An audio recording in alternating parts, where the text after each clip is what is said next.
Hi and welcome or welcome back to The Books Are Everywhere.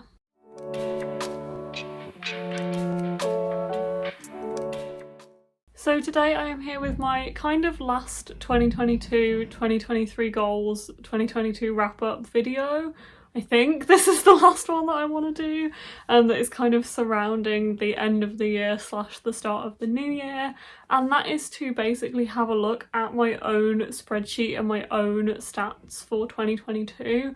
I obviously did use Goodreads to record a lot of my stats, but I have actually been keeping my own spreadsheet for quite a few years now, and I'm a nerd. I love spreadsheets and I love looking through this spreadsheet, keeping it up to date and things like that. And I think some of you might enjoy that as well. So basically this is like a quick look at how I track my own reading outside any kind of service like Goodreads or Storygraph. This is just what I do personally. So I use a spreadsheet and have used a spreadsheet from Reader Ferocious for quite a few years. This is just the same one that I have used. It's not perfect, I don't use everything on it, and I do edit it a little bit, it looks quite different, but I found this the best base. Obviously everybody is going to be different and what you want to track is going to be different, but for me this is just the one that offers the most that I want to track personally. I have changed this over the years because I am at the point now where I've just copied last year's rather than finding the new one, but I will link the most recent one down below because she does change it up every year and there will be like extra things in the new one, which I think I did have a look at, but I got on with last year's so well and I had done a few edits to it myself that I thought it was just easier to copy last year's and change it for 2023. But anyway, I'm going to get this up on the screen so you can see what my 2022 stats look like, and then I'll basically take you through tab by tab what I track, what it looks like, and at the end of this video we'll also do a couple of 2023 kind of loose goals as well. They are loose and they are just things that are in my head rather than things I'm really making, like cementing or writing down, but I did think it would be good to include that in this video as well. Okay, so you should be able to now see what the actual sheet looks like, and that should be on screen. So this is just the kind of welcome screen that you get when you first open the sheet, and obviously you just make a copy of it on Google Drive and then you can go and kind of edit whatever you want. This is the raw data. As you can see, I go for like a pastel theme every year of a different colour. My 2023 one is orangey, but last year I did this kind of like blue purple, which is not the easiest to read, so I do apologise because of the text being in white. But this is just basically what it takes from the other slides. I don't really look at this screen personally. And then this is really interesting. This is one of the screens that I probably use the most to reflect on my reading, and will also kind of give us a chance to look back on what my reading has looked like in the past year. So you can see on this screen there are several things, and these pull data from the list that you create on the other tabs, which is more than I know how to do in Excel or Sheets, so that's why I appreciate having a template like this. But basically this one gives me my reading by age range firstly, so I'll just zoom in so you can see this one a bit better. Okay, I'm sure there was a better way to do that, but anyway, you can see my reading by age range. So this has adult, new adult, young adult, middle grade and children's. So I read 48 adult books in 2022, 5 new adult books, although I don't really mark them as new adult because it's not really a genre that is that widely used in the UK, I would say. I read 72 young adult, 18 middle grade and 6 children's. And then by release, though I think this one should still be accurate because this is actually last year's spreadsheet, although I'll have to watch the one I'm using this year because it's copied from last year. So I think this one goes off books that are released in 2022 only as new, and then backlist is 2021 and before, but that could be wrong, I'm not 100% sure. So it says I read 62 new books, 87 backlist, 6 rereads and 50 arcs. It's pretty good, to be fair. That's more arcs than I thought I had read. However, I didn't read this many books, so Yeah, this maths doesn't match up. So evidently I think it marks arcs on here, but they would overlap with new or backlist, because there will be some backlist arcs, because I definitely didn't read whatever 50, 62, 87 and 6 adds up to, because that is probably like 200. So yeah, I definitely didn't read that many, but it is still interesting to see that that's the amount of new and backlist and rereads. That's probably the right amount if I'm thinking about it. Anyway, books by genre. This one I also find really, really interesting to see how diverse my reading is, and it looks like I read a lot more fantasy last year than I probably did in any other year. So I read 53 fantasy, which was 35% of my reading, 15 contemporary, which was 10% of my reading. Like on previous years, that's been more like neck and neck between fantasy and contemporary, so fantasy has definitely taken over now.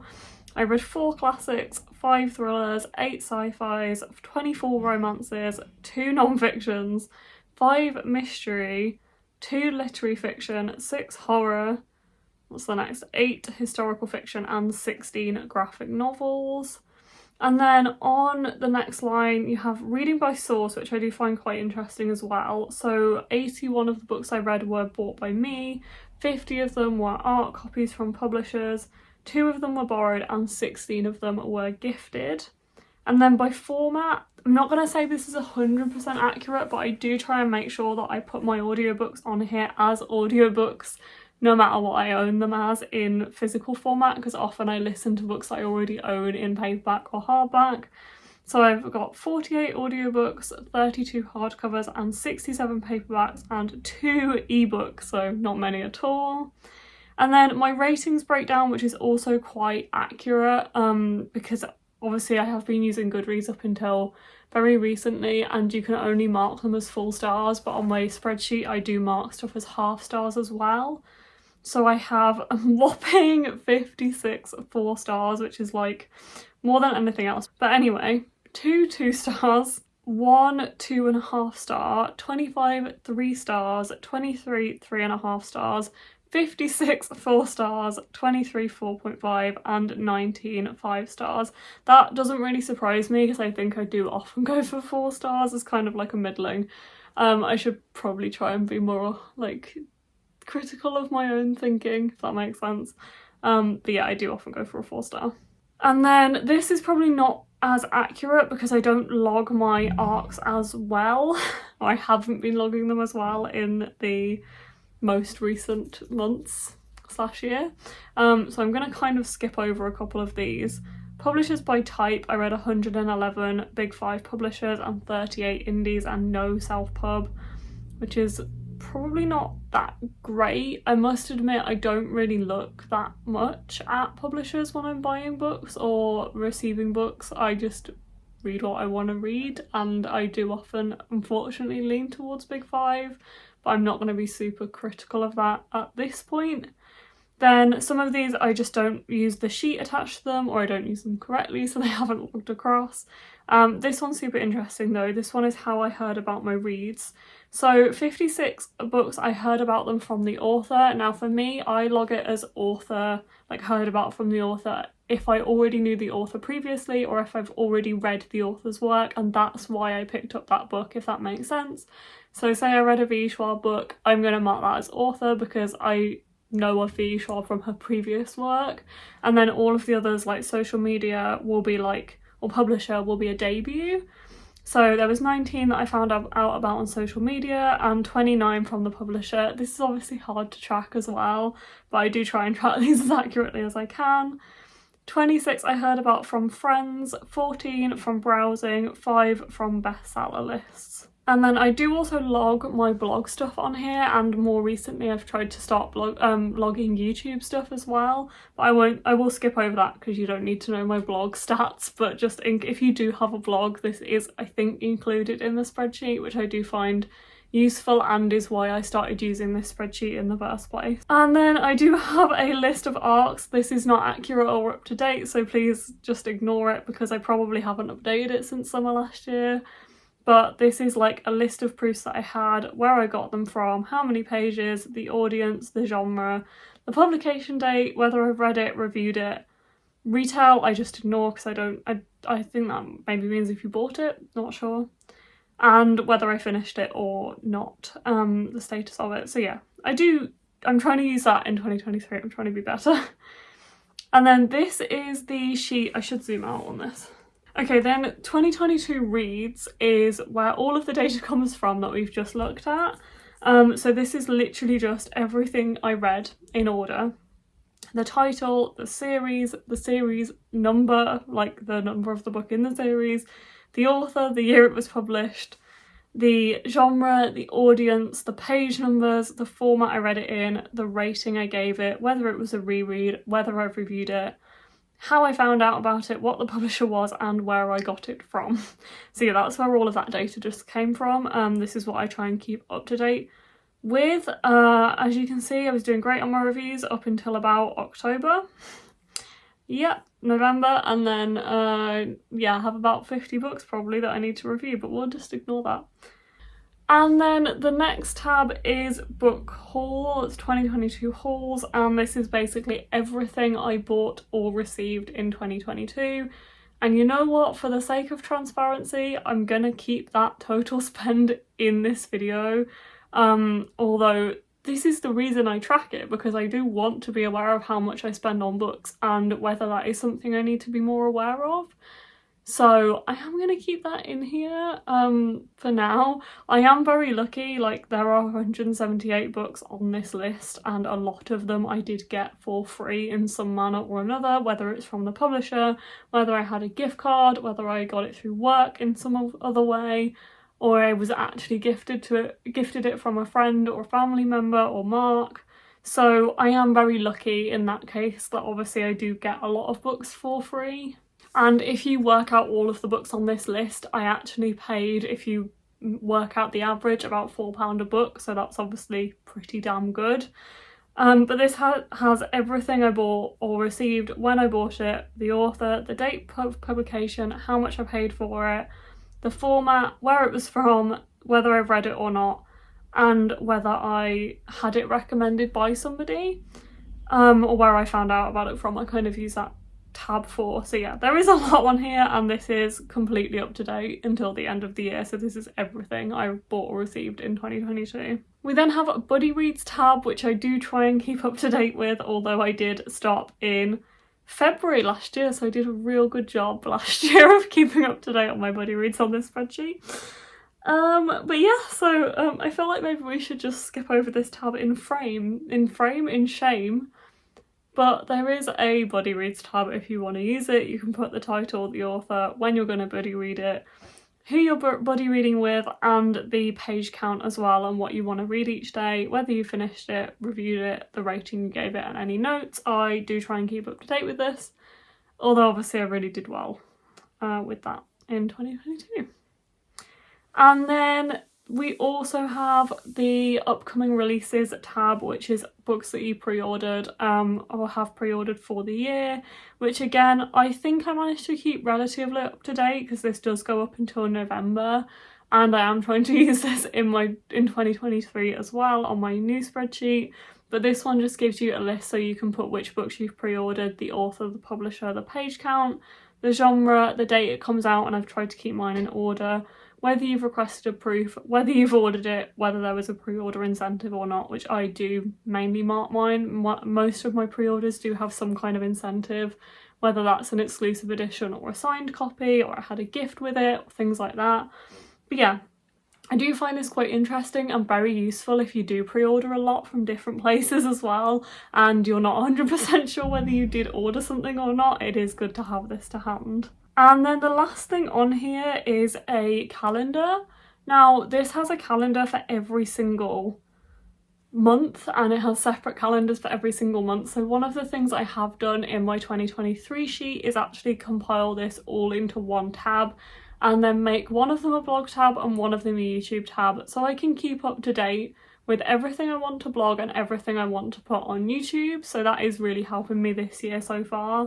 I am trying to keep a lot more up to date with my 2023 sheet, because I must admit I did lose track of my sheet at the end of 2022, and I did have to go back and log a lot of the stuff that I really wanted to keep by the end of the year, but it is all up to date now as much as possible in terms of the books I hold and the books I've read. I'm not going to say that the other tabs are completely up to date, obviously we've just seen that they're not, but that is what I mainly use these sheets for, so that is fine by me. Okay, so that was my 2022 spreadsheet. As I said, I will link the Reader Voracious spreadsheet down below so you can have a look at it if you want to and decide whether you want to use it. I've been using it for probably 3 or 4 years now and I do find it really, really good. As I said, I have made my own edits every year and that has been more so in 2023 as well, just to make it easier for me to use for what I want to use it for. But I won't be sharing that because that is a personal thing to me and that's not the intended use of the sheet. And I'm sure I've messed some of the formatting up by doing that as well, so I don't really want to pass that on if it's not going to be 100% usable, because there are things that I just don't use on the spreadsheet, and there are also probably some hidden tabs on there that I didn't show you because I've never used them or don't have a use for them. But personally, if you are a blogger or even a YouTuber, I would recommend it because that sheet personally for me really helps me keep up to date with blogging. Like there are daily stat tabs on there as well that I used to use and don't really anymore, but that actually gave me like an average viewer count per day, so I could see where my like most viewed days were in the week and stuff like that, which was really, really useful. Just quite hard to keep up to date with every single day because it had your views, likes and comments for the day. But anyway, I'm going to stop talking about my 2022 spreadsheet now and give you a quick kind of overview on what I want to do in 2023 and any goals I might have. So for 2023, the things I really want to keep in the forefront of my mind and just are on my mind generally, I have a few things, and this is just stuff that is on my mind. As I said, I'm not really cementing this or writing down anything. This is just kind of stuff that I want to think about while I go throughout my year. So the first one is that I do want to try and read 100 books. That is 50 less books than I read in 2022.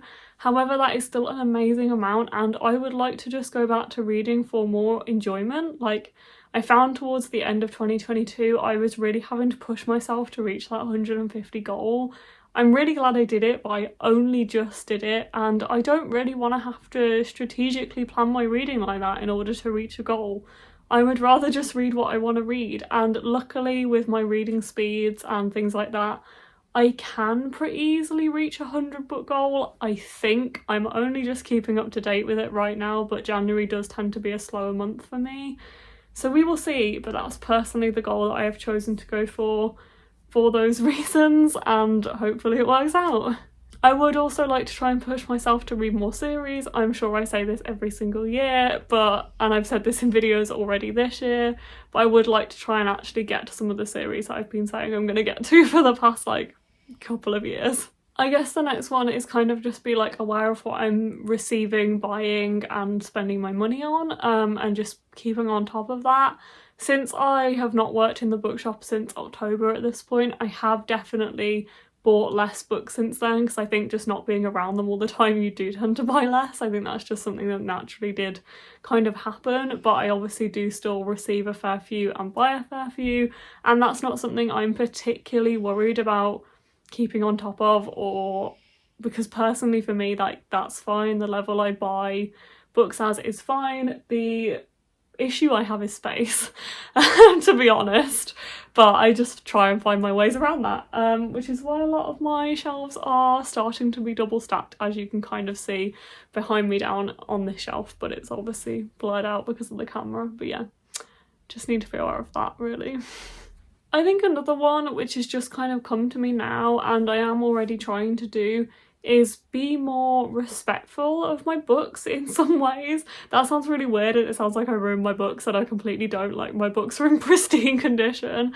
But what I mean is, I found at the end of 2022 I was reading a lot of books because, as I said, I didn't have the time and I wanted to read more and I wanted to hit my goals, and I started listening to a lot of audio, and I do listen to a lot of audio and I enjoy a lot of audiobooks.